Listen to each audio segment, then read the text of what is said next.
On October 9, 2015, the Huayang Lighthouse and the Chigua Lighthouse built by China on the South China Sea were officially launched. In the dark of the night, the light's 22 nautical mile reach will light the way for seafarers. On April 5, 2016, the Zhubi Reef Lighthouse on the South China Sea was also inaugurated. These lighthouses are known as the Ping An Deng, or safety lights of the South China Sea. The South China Sea is a maritime corridor linking the Pacific Ocean and the Indian Ocean, with half of the world's merchant ships traveling through its waters. China-built lighthouses will help the ships navigate more easily and safely and reduce the number of maritime traffic accidents. China's efforts to safeguard the South China Sea are not limited to building lighthouses. Requested by UNESCO, China has built a meteorological observation station at Yongshu Reef, providing vessels with navigational and weather-related information. Early in 2016, test flights took off from the newly built Yongshu Reef Airport, which will improve the traffic service in the airspace of the South China Sea and help improve the efficiency of humanitarian rescue.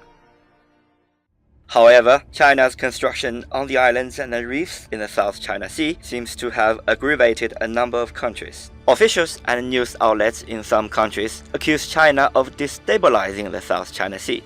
As a matter of fact, China's activities are intended to improve the working and the living conditions of personnel who are stationed there and at the same time fulfill China's international duties.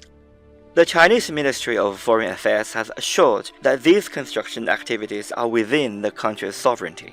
China's activities are lawful, reasonable, and justified, and do not affect or target any other countries. These activities will not impact the freedom of navigation or the ocean environment in the South China Sea. In the past, a number of countries along the South China Sea carried out illegal construction activities, including building military facilities on islands and reefs illegally taken from China. And other countries, which are not part of the region, have sent military ships and planes to the adjacent waters and airspace of relevant Chinese islands and reefs, and even China's territorial waters, under the pretense of freedom of navigation, creating tension and threatening China's sovereignty and safety.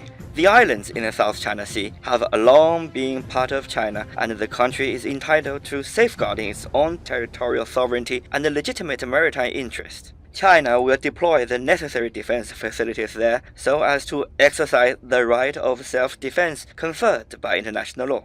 This has nothing to do with militarization. The Huayang, Chigua, and Zhubi lighthouses and flights from Yongshu Reef have played an active role in the navigation and safety of the South China Sea. China's sovereignty of the islands on the South China Sea is undeniable, and China's determination to safeguard them will not be shaken.